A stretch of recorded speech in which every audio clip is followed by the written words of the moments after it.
Hello, hello. Hey everyone, thanks for joining. We'll be starting in a few minutes. As usual, we will invite everyone who wants to get on stage to get on stage so that you can um, share your questions, comments, feedback, or just mingle anytime if you want. So I'll be sending out. Thank you for coming over.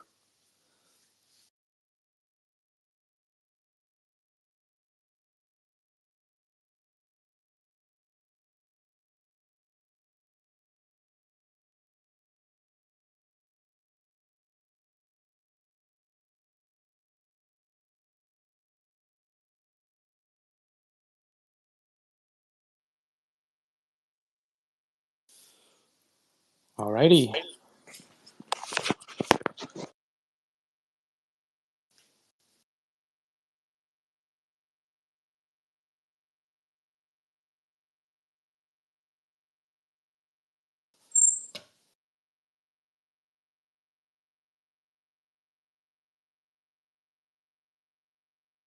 Let me see if there's some music we can play.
It's lighting up the digital skies, revolution in the domain, watch the skies.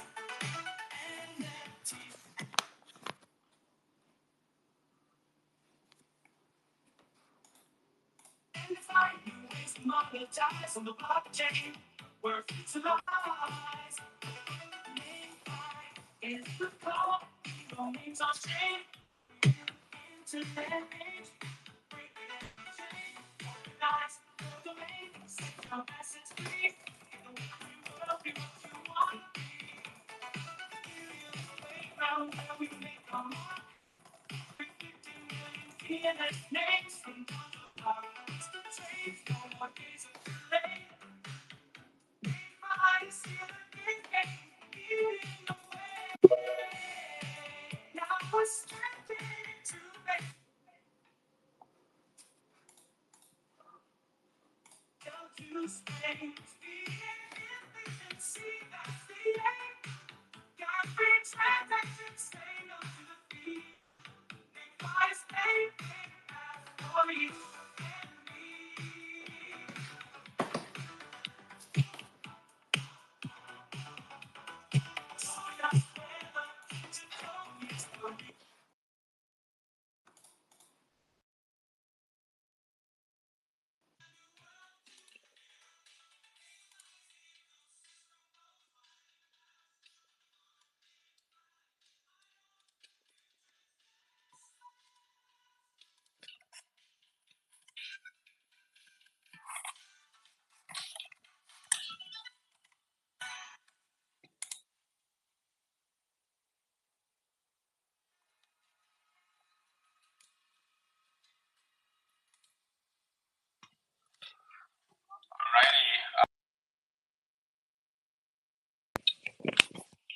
friends. Thank you for being here today.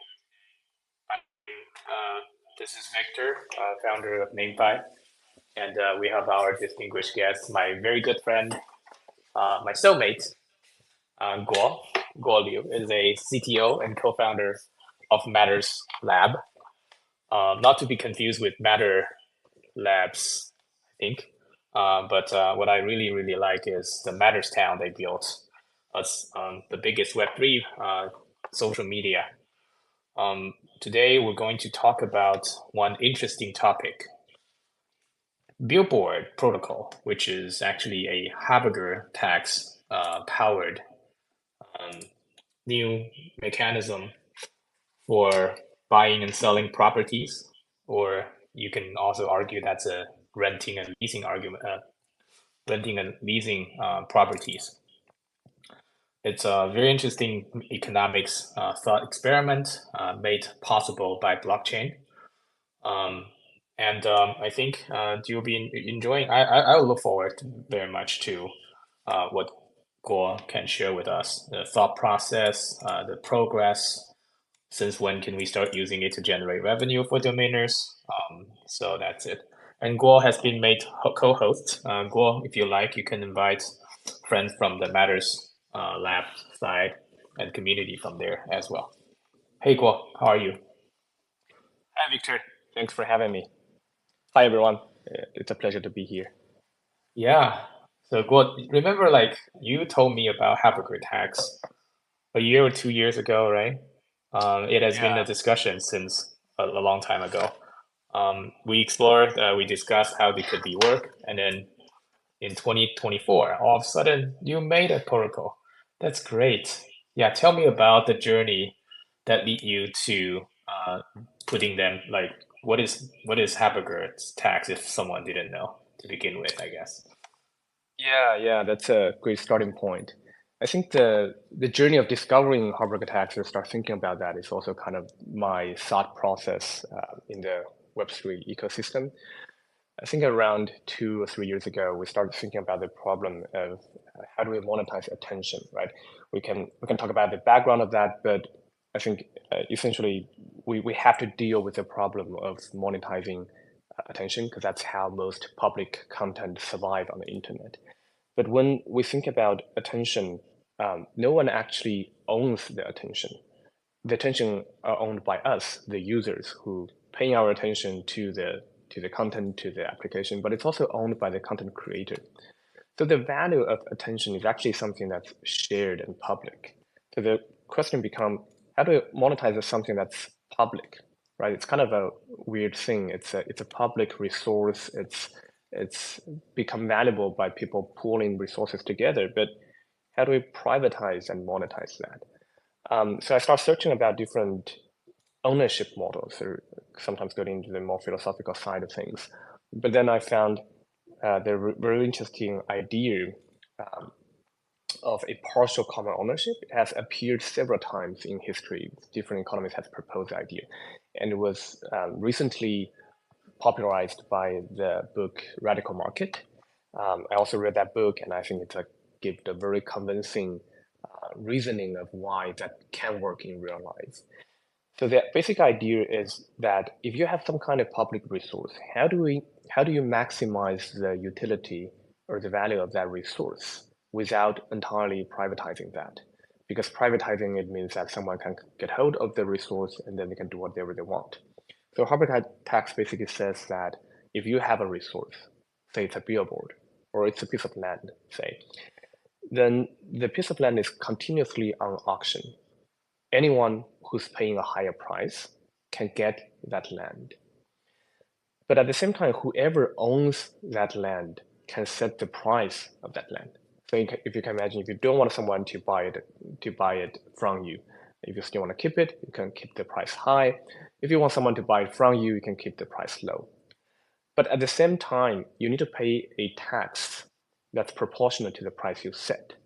So you can imagine, as an owner of the land, you don't want to set it too high. Otherwise, you'll be paying tax that's too high. You don't want to set it too low. Otherwise, people could just buy it from you anytime. in a sense, it's already how things work in our world, right? We all have to pay housing tax. So in a way, Harberger tax is a more exaggerated or more extreme example of what we already have in our tax policies in the real world. But that's essentially the idea. It's a way of turning public resources that are shared by a community and monetize on that in an efficient way. Right. If I were to summarize, the way how it works is that given a property, imagine it's a land or it's a billboard on the highway, right? Like it's constantly put in auctions, and the auction price is set by the current owner. Like this is the amount of money I'm willing to give up my land, my billboard, and also by a fixed or maybe variable tax rate. They also pledge to pay the tax. So if they set it too high, it's gonna be a lot of tax for them. And if you set it too low, other people will take them off. Whoever wants to pay, are willing to pay for more, will be able to pay them. Of course, you get the proceed, and then you get the profit, but you also lose the property and the billboard, right? Do Yes. I summarize it right? Yes, that's exactly right. So in theory, everyone would converge to the quote unquote real value of the property. You basically are incentivized to price the property the real value you believe it has, so that if someone can pay a higher price, you're willing to sell it. Or you're also only willing to pay the tax that's corresponding to that value. Right. I think this is a very interesting economic experiment. It has been proposed, to my understanding, quite some time ago, right? What do you think, like, was the reason that it didn't get practiced a lot? It seems like a very reasonable idea, right? What was the obstacle? Why didn't people do it more? I think the obstacle is mostly in the way we describe it, because to a degree, I think it's already, we use it every day, right? As I mentioned, housing tax is an example of Harberger tax. To a degree, it's not exactly the same thing, but in most of the country in the world, if you don't pay your housing tax, if you don't pay the tax corresponding to the property you own, your house will be defaulted, right? So you don't actually own the property. In, I don't know, maybe 99% of the world, at least United States, if you don't pay your tax of the house, your house will be just taken away by the government. So that's essentially a Harberger tax, because you don't really own the house. You are just using the house on the condition that you're still paying the tax proportional to that. But I think we have a very strong idea of, and rightly so, of protecting private ownership, which is the foundation of all the market, all the capital system we build upon. So I think people still kind of hold on to that without realizing that in reality, we already have a lot of scenarios where the resources are shared. Another example would be, for example, radio wavelengths for different companies. If they're using radio for communication, the wavelengths are used by different The spectrum, right? The spectrums, yes, the different spectrums. So that's also an example of a shared resource that basically is in a continuous auction process. Some countries use that similar ideas to privatize and monetize those resources. So I think in a way it's already in use, and sometimes in places we don't even see. But the prevention of it becoming more common is that the idea behind it are kind of hard to accept on the surface. Yeah, I think it's a very new concept, and because not many practices have been conducted, people are not very familiar with it, and basically you have to rethink what it means to own something in this particular case. Now, one question I have is, how do you do it in Billboard? And then I know that Matters Town, the popular Web3 social media, is one of the first inventory that you will be posting, that you will have for Billboard, right? Yeah, how does it work in the specific setup here? Yeah, yeah. I think Billboard or in general attention or advertising industry is kind of like a perfect fit for Harberger tax is because as an advertiser, I don't want to own the billboard. I don't want to own the advertising space, right? I only want to rent it. And Harberger tax is a form of owning it. It's owning plus you can probably make money on the things you rent. You're basically making an investment while you're renting it. But that's exactly what advertisers want to do. They don't want to own a ad space. They want to rent it for their promotion, for their materials. Think about Times Square. Think about all the neon signs you see in Tokyo or Hong Kong or New York. Those are how it works under the hood. People just rent that space and put their advertisement. So advertisement is kind of the ideal use case, and it's also solved a very, very crucial problem. Um, I guess many people remember that early in the days of Google, Google was struggling with business model, right? And people were thinking, how do we make money out of that? And finally discovered advertisement could be a way. And I think the two founders famously said in a paper that although they found advertiser is a viable business model, they also believe that it's actually against the user's interest if a company start using advertising as a business model. And we can tell why now, right? Because if a company is using advertising, it is incentivized to track you. It needs to measure your attention. It needs to sell your clicks, sell your impression to advertisers. So it has to closely track what you're looking at, how long you're looking at it, your behavior, your habits, and then build a profile to do the recommendations and then sell your attention. So Harberger tax, if we use Harberger tax here, we have a very, very interesting and important function is that we don't have to measure all those things at all. Because Harberger tax is a continuous auction, and there's a built-in price discovery process in that. Without even having to measure, having to sell the unit of attention, we can already have a market price of the billboard, right? Because different advertisers can measure by themselves if they want to, although the protocol kind of gives restriction on what you can measure and what cannot, protecting the user's privacy. But different advertisers or advertising agencies can have their idea of what the traffic is worth without having to track the users. So we have a price even without tracking the user behavior. So I think that's one crucial element when we are applying Harberger tax on advertising spaces.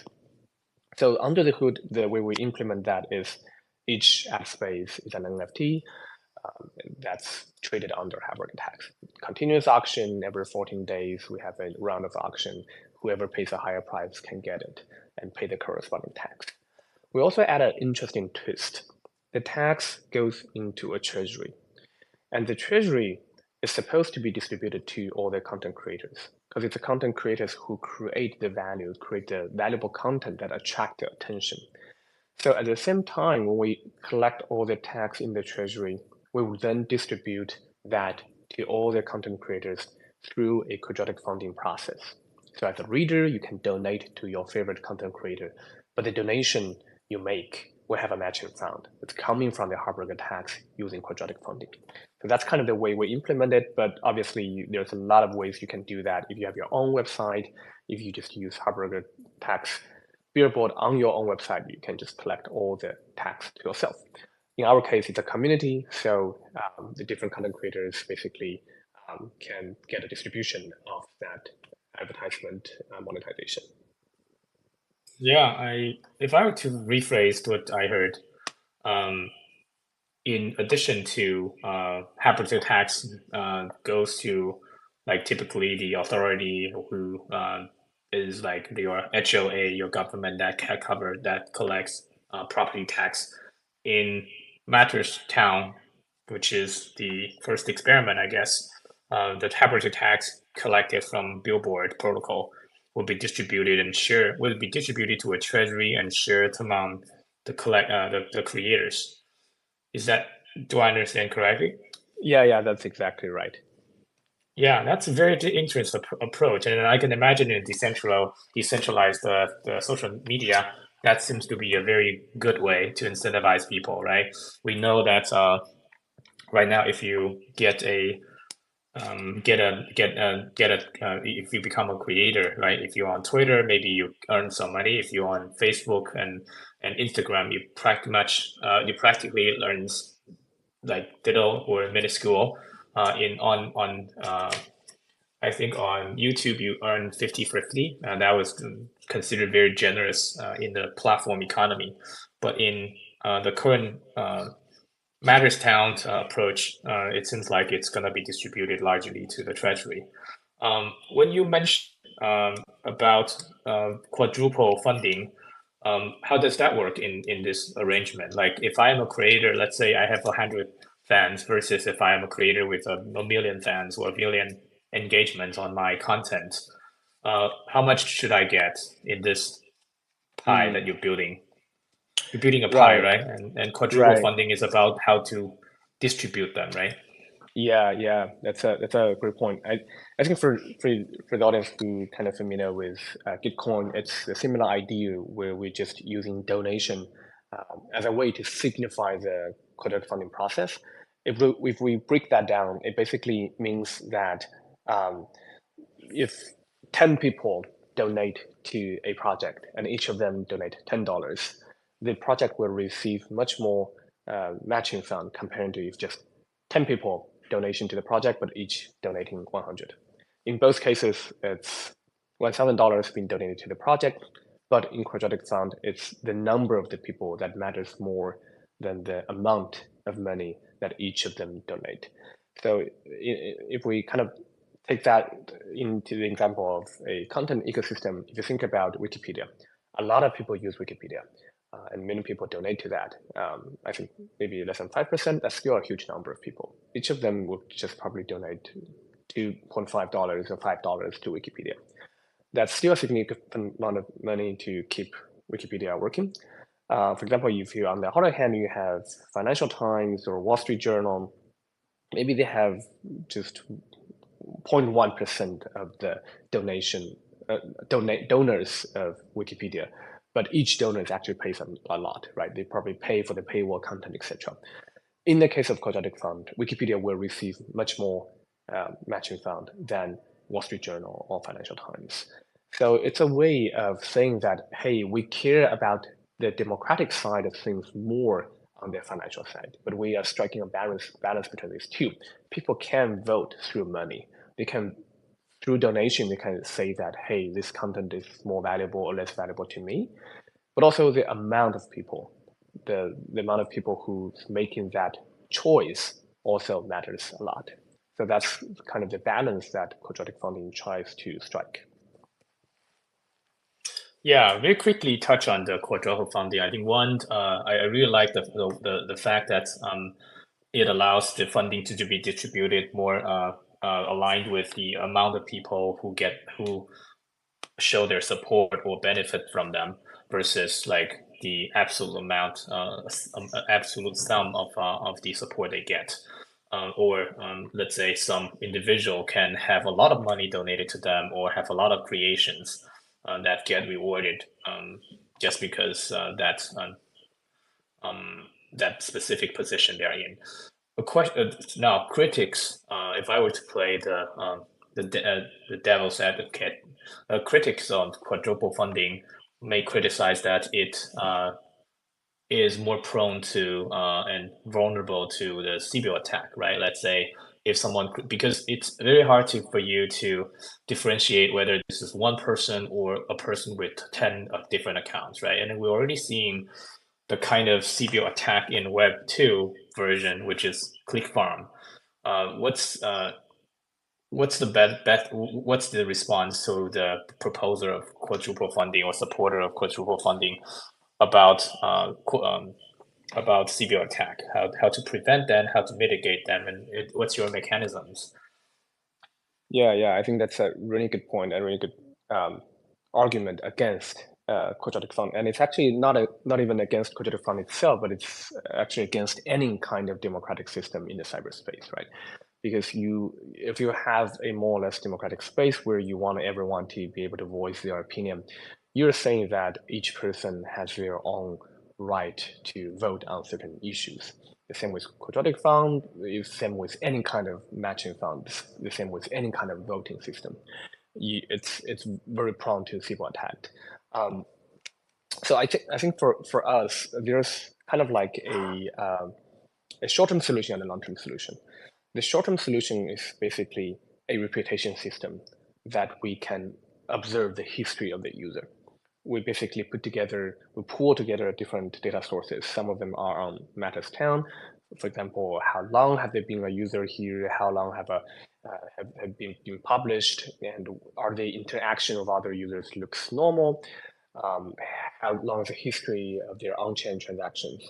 That's the same idea that Gitcoin is using, and Gitcoin even tried to turn into a product called Gitcoin Passport. The core idea is that we can pull in different data sources and to see that if we can have a reputational score or any kind of score to measure whether this account is a real human being or not. If it's not a real human being, at least it's well respected and well regarded in the community. So that's one way, and also a very effective way, surprisingly effective way of preventing cyber attack, because most cyber attack are just bots who does not have any history or normal behavior at all. A longer term solution has to improve on this kind of reputation system. There are very, very few ways of guaranteeing anonymity at the same time proof of humanhood.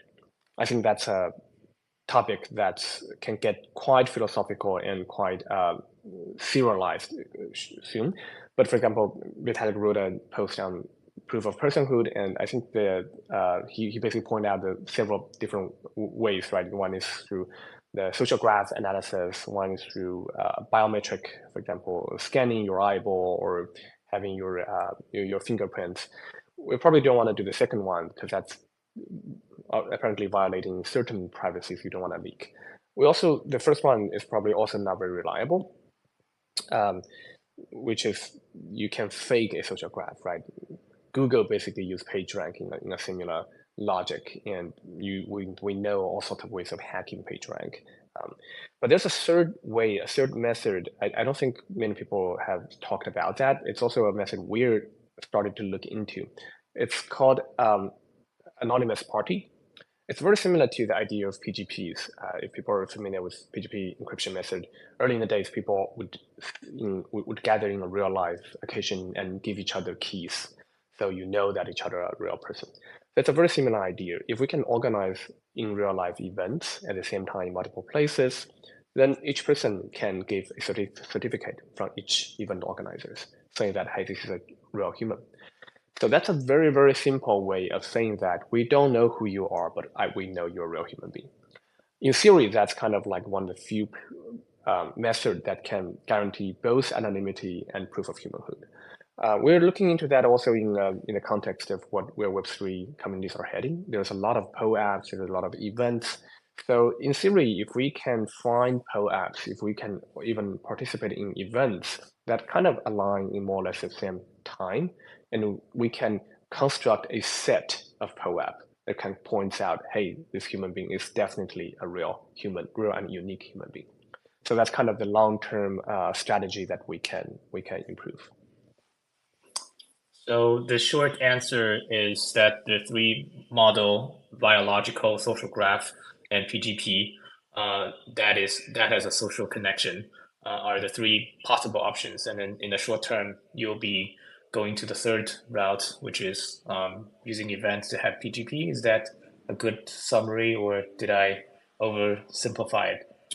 Yeah, that's roughly it. But I would argue that it's actually in the short term, we're starting with the social graph and also other interactions, kind of like a aggregation of different data sources. In the long term, we want to move to the real life event approach, which is what PGP does and the anonymous party design also use.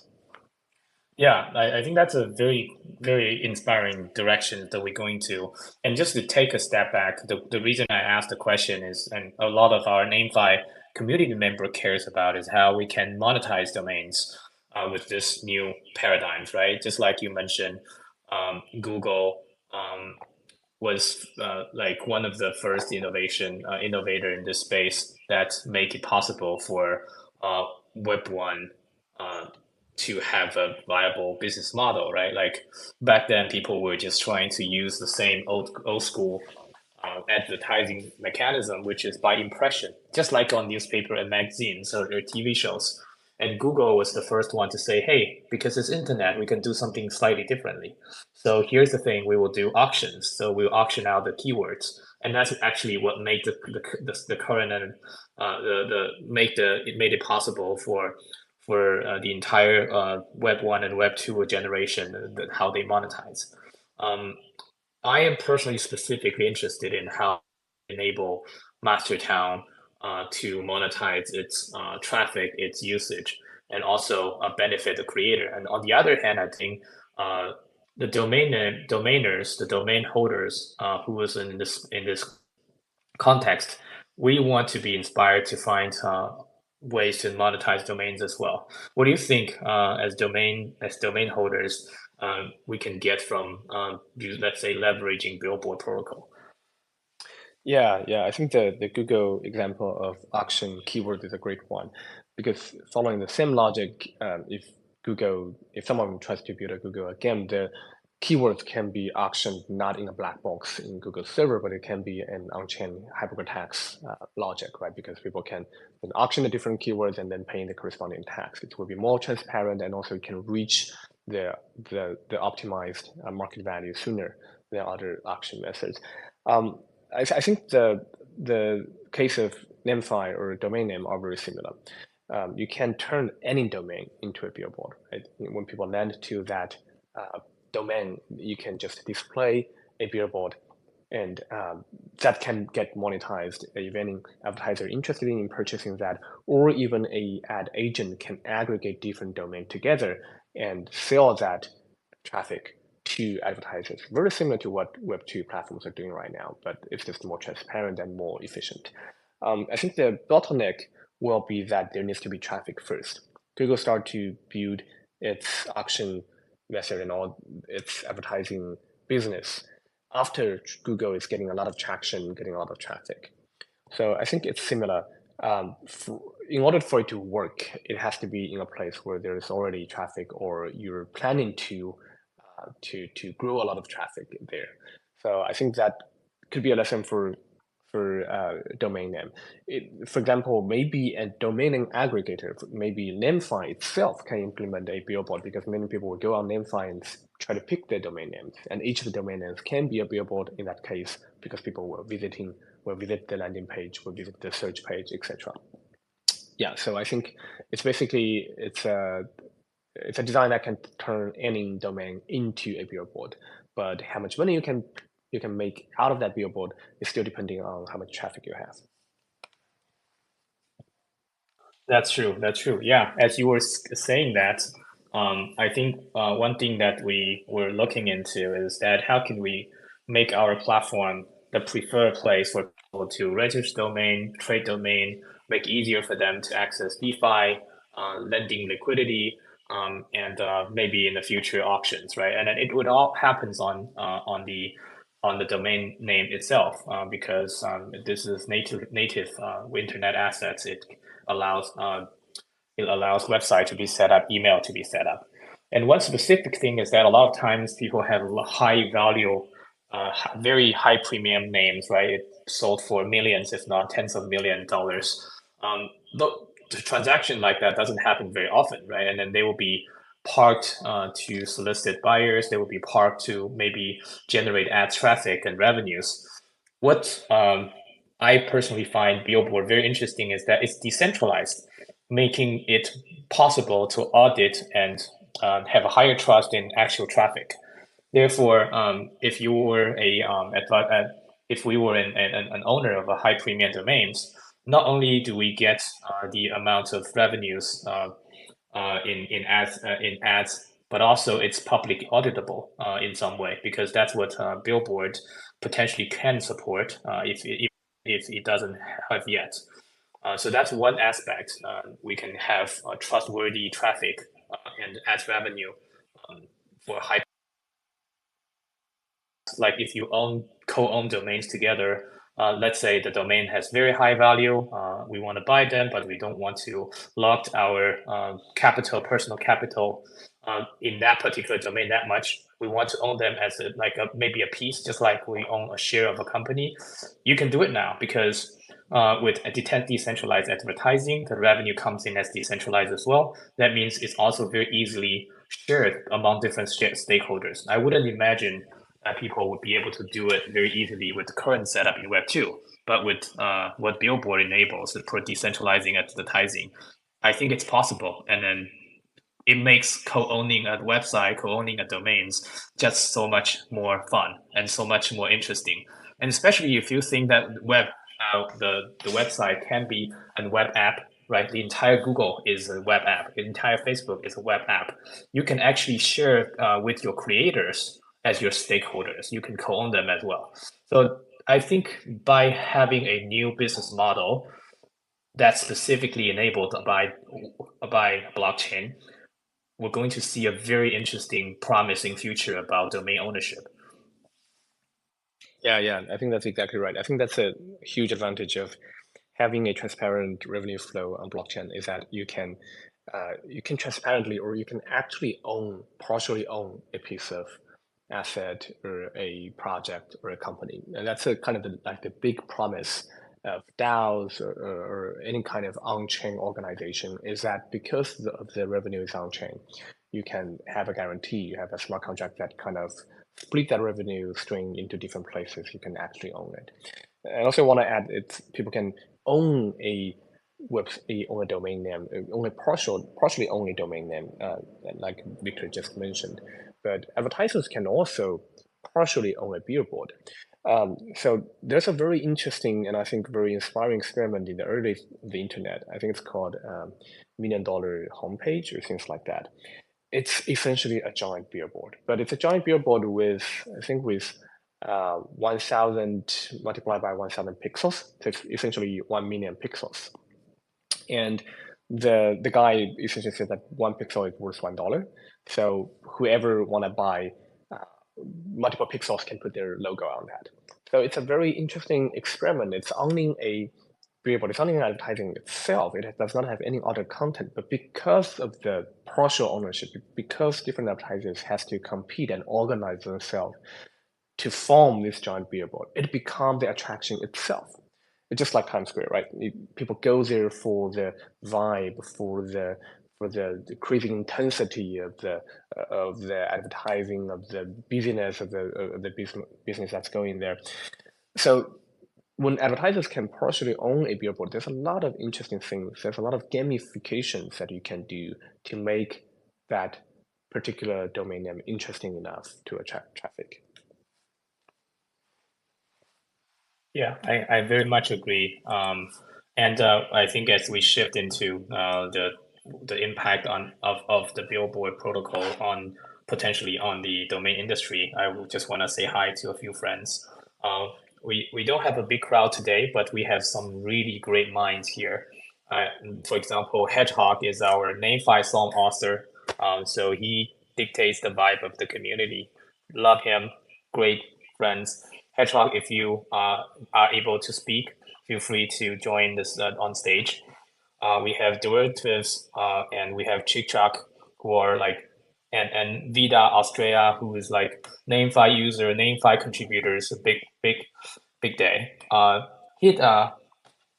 Hidayeth, who is I think the builder and founder of WebHash, if that's the correct way to address you, is here. And then our good friend, someone who inspired the Namefi to exist, Ishmaeli, who also run a big show and Domainer Expo, which is a big web domainer summit, is in the crowd too. So if you hear the interesting topic and you want to like discuss, ask questions of our guest speaker, please join us in the space.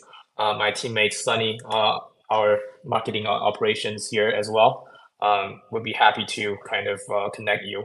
And so I think I want to ask a follow-up questions and while other people decide whether you want to get on stage. So I think, Guo, one thing about domains versus when it comes to Matters Town is about granularity, right? It seems like from the demo and the prototype you showed me, well, is that public? Did I? It is. It is public. Okay, it's so from the demo that you showed me, it was in one place, right? One billboard on the on Matters Now, and then it applies to all the creations. In domain names, however, you can decide whether the entire Namefi supplied domains will be one billboard or each individual ones will be one individual billboard. I kind of tend to I tend to think that would be two different approach, right? Either it's very big, one size fits all approach, wholesale, versus like each individual creator's their space will be auctioned out individually. Like when it comes to design decision, to decide if to be one billboard for Town, what's your thinking process? Do you envision that? How do you balance between the granularity versus like other factors? Yeah, that's a great point. I think the billboard is only the base layer of a new advertisement stack. So at the bottom of the layer, the granularity should be as high as possible, right? So we can have, in the case of Namefi, you have a domain name, you can have one on the front page, you can have one for a subpath of that domain. In the case of Town, we can have one on the landing page, and any creators, any authors can have one of their own billboard on their personal page, or even have one on each of their articles. You can choose what they want. In that case, it's the granularity. The higher the granularity is, the more efficient the market will become, because people know what they're targeting. They're targeting a particular content. They're placing a ad in a particular genre of content in a particular author with certain audience type. They can do that. They can do that as easily as you can on Facebook or Google. But the problem of higher granularity is that when the granularity becomes higher, we need more aggregation. Because, for example, if I have 100 billboard scattered around a group of content creators, each of them has their own type, their own audience. How do I know which one I should pick if I'm an advertiser? I can't pick it myself. So we still need some form of ad agency that does the job of like Facebook aggregating all the traffic together. Although the advertisement agency in this case is much easier to be replaced, because anyone can do the job. Anyone can purchase 100 billboard and say that, hey, I have this large amount of traffic. I can give you any traffic you want. Anyone can do that because all the data, all the billboard, all the information, open source and on-chain, anyone can replace. And so the market will converge to the agent that has a higher efficiency. So I think that would be the best scenario. The reason we're only starting with one is because we're just in the beginning of the journey. We still have a lot of problems to solve. For example, how do we have a good reputation system, as we just mentioned, both for the content creator and for the advertisers? How do we prevent a SIBO attack? We need to have all those things in place. After that, I think the granularity will be the higher, the better. At the same time, we expect ourselves will become one of the aggregating agencies, and we also encourage other people to become the aggregation agencies as well, so you can make a share in that economy. Yeah, that's very interesting. I asked because I think one of the reasons Google and Facebook, that generation of internet company, was actually able to carry out a new business model, ad serving, is because the auction mechanism involves large-scale auctions, right? In fact, people might not know, but it's like an industry inside knowledge versus widely known. But Google and Facebook, they actually auction out individual ads serving each individual time.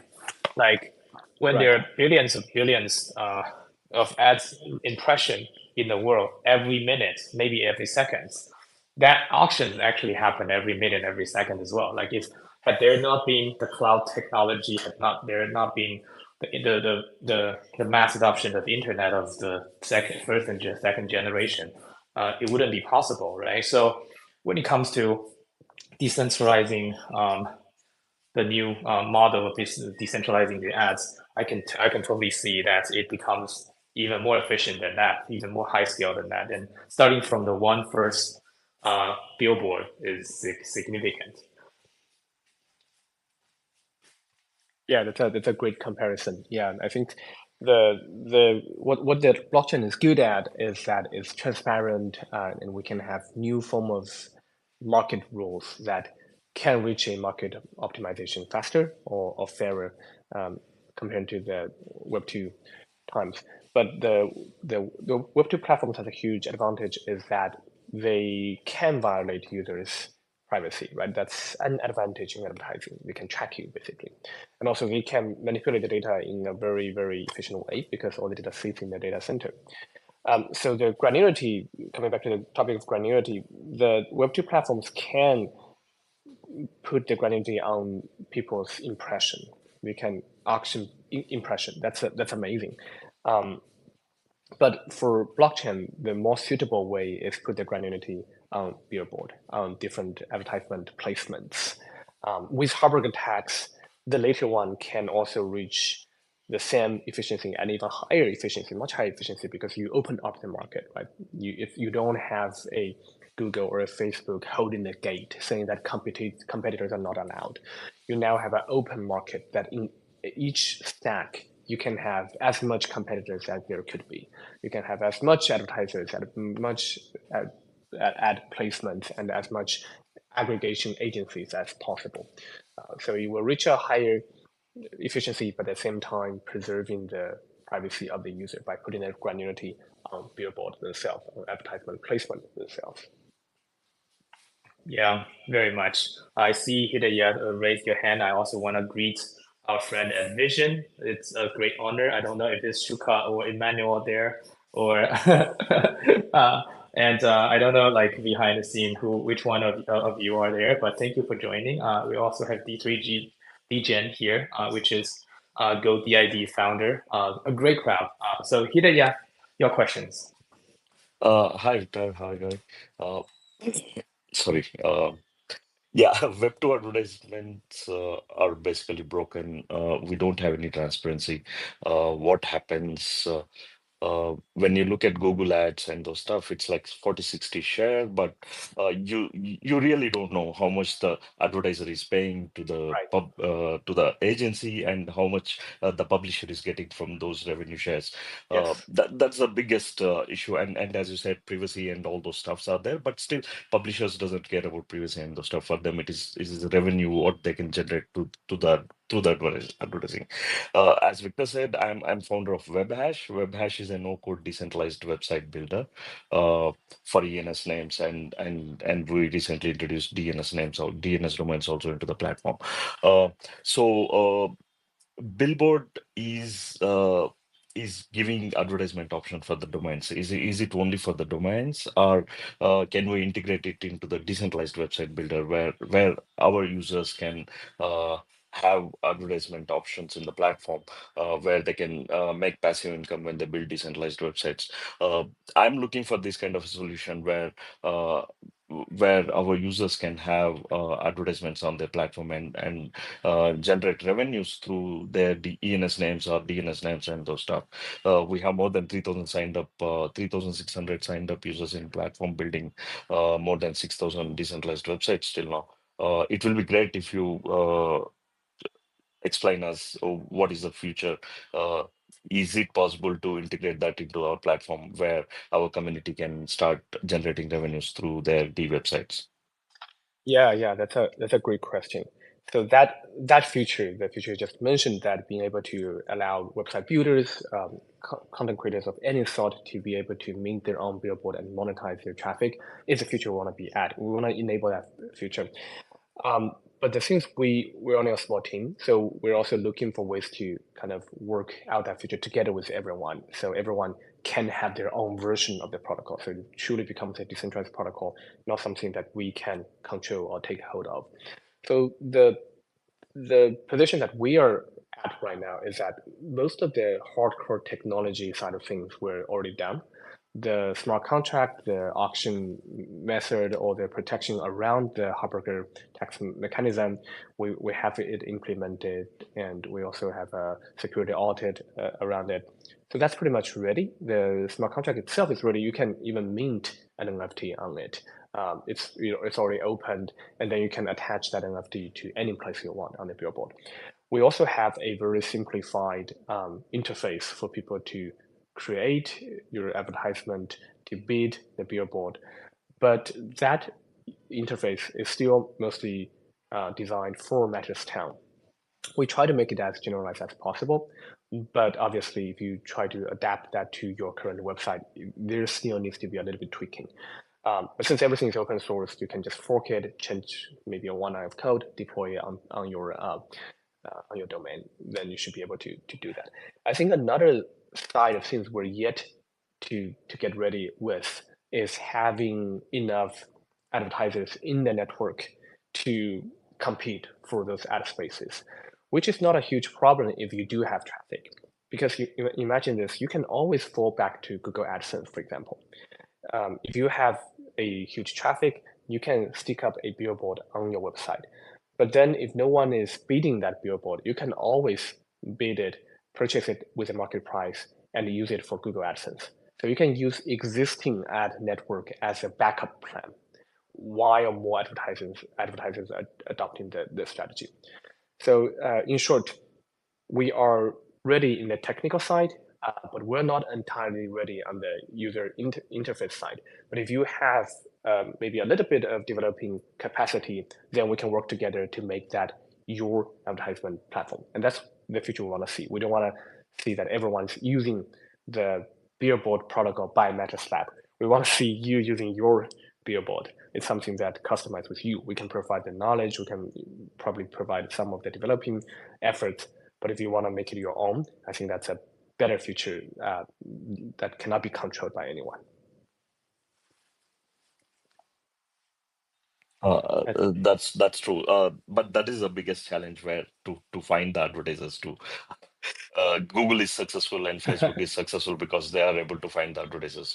Uh, uh, yeah, we are planning something where we want to enable the users to generate revenues. I will definitely look into Billboard and we will try to integrate into the platform, and we will try to build our own advertising platform maybe in future. Yeah, sounds good. Let me know. If I can offer any help. Thanks, Ida, for the question. I think that's wonderful. Exactly like Guo says, this is an open building space. The fact that I personally want to build in Web3, one of the biggest reason is that it's open interoperable. So once decentralized protocol is designed and implemented, everyone can actually build on top of it, right? Like and because of the smart contract, you don't have to worry about, let's say, let's say if one company exists or one company continue to try to support it or commit to it. As long as the Billboard protocol is up there, everyone can start building on it. This is very interesting. I also want to say I see Gary is in the crowd. Gary is a very active community contributor to ENS of Community Leader Minds. So we're very honored that you're here. We'll invite you on stage if you're interested in speaking. But my good friend and inspiration, Ishmaeli, and founder of Domain Expo, is up here and then wave the hand. Ishmaeli, you want to say something? Yeah, thank you, Victor. Thank you, Guo. I was just listening, and I just had a simple question. Advertising is all about reach and return on investment. As someone who does digital marketing, we're always looking to explore other channels that advertisers can reach prospects. Are there any case studies of any brands that have utilized this in real life, or it's just all theoretical at this point? Yeah, that's a great point. I think we have to start everything from real life. I think if it's in theory, then it doesn't work at all. We can just assume it doesn't work. So that's the reason why we started on Mattress Town, and that's why we only started with one billboard, because Mattress Town already have a lot of traffic. So many of the use cases are already on Mattress Town. Several projects have advertised on Mattress Town. Those include Firefly, which is a social aggregation app, DevCon, which is one of the biggest conferences in Web3, and many others who try to reach the audience on Mattress Town have used Billboard protocol already. And so we do have some data, do have some analytics comparing that to other advertising channels, for example, Brave. There's one thing we realize is that the traditional advertising industry is highly inflated. the click-through rate that you track as an advertiser is much, much lower than the click-ins that the platform gives you. But in our case, because we're a new platform, we don't have any experience in that. Those two numbers basically match together. So we do have some studies, do have some case studies on that, but most of them are on Metascale. So I think for this to spread into other corners, into other part of the ecosystem, we have to start with whoever has the traffic, right? Because that's what gets monetized. And I think as the previous question goes, we will also face another obstacle, which is that in the beginning, there will be a very few advertisers. We Matters now have less than 100 advertisers who have been trying Billboard. But the good thing is that any of the existing ad network can be used in Billboard protocol. It's backward compatible. I think that's the beauty of it, because it's a very, very fundamental layer that you can stack everything on top. The other ad networks can be just one advertisers inside. And so that's also what we're currently building. We're connecting with other ad networks to kind of pull them into the Billboard protocol as well.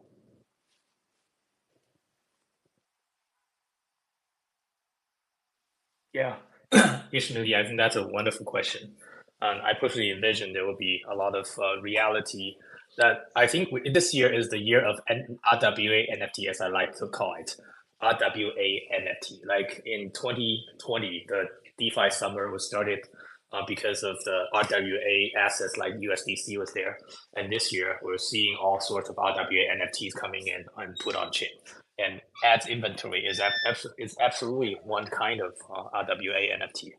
Especially, Guo, I want to bounce idea with you because I think domainer audience is a very specific audience that's that would be for the Billboard protocol itself as well. Let me give you an example. Domains are by themselves an inventory. And if Namefi put domain on chain as an NFT, and by definition, that NFT is automatable, right? Like you can decide whether to buy them or not when prices are right. Therefore, we can actually chain the entire ads buying inventory building process through Billboard. For example, if I am a domainer on some really great domains and I want to advocate, because just like Ishmael said, it's all about reach. It's about how we reach out to more potential domain buyers, how we reach the potential audience and stuff, right? So natively, they will go around and talk about it. They will try to put advertising on it, and they will find different places. But because we are an inventory ourselves, we can decide our advertising, our domain price by how much traffic it gets. So if we are seeing there is a market value of this domain undervalued because the ad traffic is coming in, people can automatically buy the domain on this and at a fair price and start advertising using this domain. And this domain is generating revenue, which in addition can be put in DeFi and go to start buying other inventory on Billboard. If someone builds an AI-based bot, they can actually do it. And you can see this just entire process just automate. We have inventory, it makes money, we go buy, we have inventory of ads, it makes money for ads revenue, makes not mean that we go to buy another ads inventory, another Billboard, and just go on. And this whole process can also be mortgaged because if you're seeing the traffic coming in the stable rates, and the DeFi market is giving you future revenue and with the evaluation, you can also do this.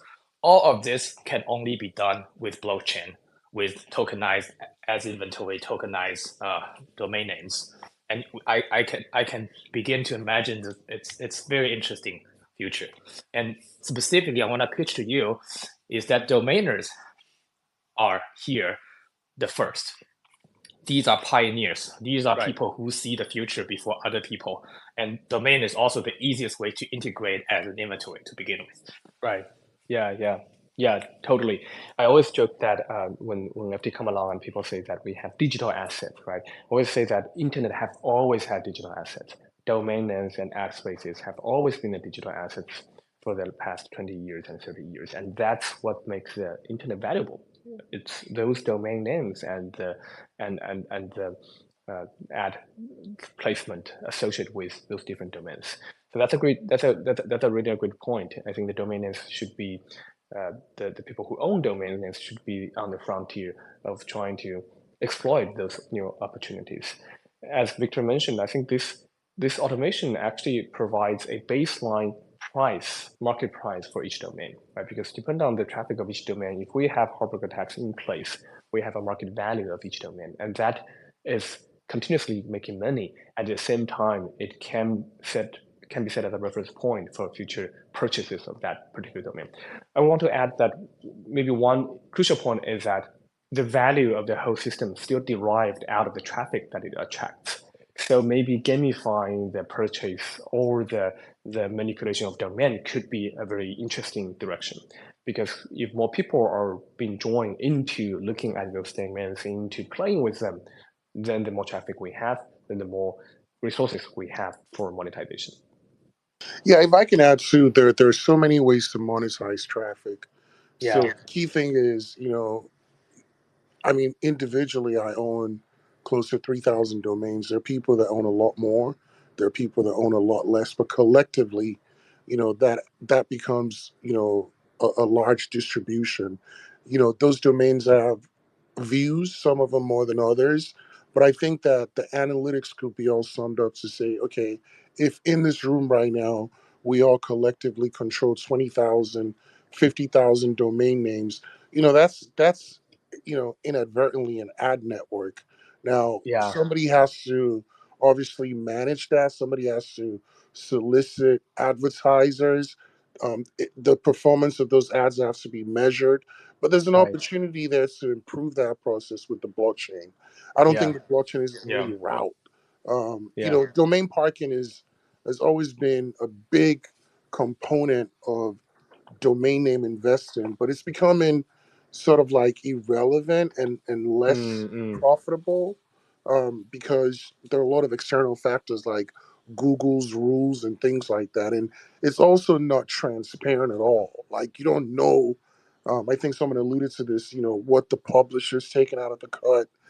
There's a lot Right. of click fraud. So there are a lot of opportunities for improvement. But I think if I was building some sort of ad tech platform, which is what I would say you're doing, I would look into, okay, how do I via the blockchain make things more clearer, and how do I leverage people, because people are buying these names with the expectation of sitting on them for years, right? And over the Right. course of a year or a decade, that name has accrued so many organic views, right? And it's not just CPM and things like that. There's also affiliate marketing. There's an opportunity to put temporary content on there that could generate even more revenue. I don't want to go off the edge, but I just feel like somebody has to build that, right? Like, Right. it's unfortunate that a lot of us have thousands of names, whether it's on Web 2 or Web 3, and we're paying renewals for them, but we can offset some of those costs if the technology is in development or out there where you can pay for a service that takes those assets and adds them to some sort of collective ad network, right? And pragmatically serves ads. Yeah. Yeah. Right. Yeah. Right. That's a very Yes, good point. exactly. Yeah. Yeah. So thanks, Ishmaeli. That's a great comment. And Guo, I think we're about at time. I do have a back-to-back that I have to hop off really soon. Thanks for being here with us. It's always inspiring talking to you. I think Hagerby Tax is a great concept. Decentralizing ads make the world better and to make domainer happier, I think. Please come back often. I want to introduce you to people. And by the way, everyone, if you haven't followed Guo and then you like what he's building, please give him a follow. Also, don't forget to follow Hidyas and Ishmaeli who are on the stage. And follow Namefi. Our next event is on Friday. Actually, we're trying to add a little more Namefi space. This time is about asking what kind of registrar do you want? What's your favorite? What is your favorite? What's something that you don't like? What's your wish list item? Because we're internally trying to line up our priority on projects and features that we're building. Partnering with a great project like Billboard is definitely one, but we also want to make sure that we supply the best features. And so come here, follow Namefi, and I also share topics we discussed today about Matters Lab. Don't forget if you like to follow that, and also Matters Town to check it out. And we started to have an event calendar on Luma. I shared it on here. Luma/Namefi. If you want to subscribe to future events from Namefi, both online and offline, please follow. Thanks very much for being here. And as always, thank you for being a Namefier. Thank you for coming here. See you next time. Thank you, Victor. Thank you to all. Great talking to you. Yeah, great. Thank you.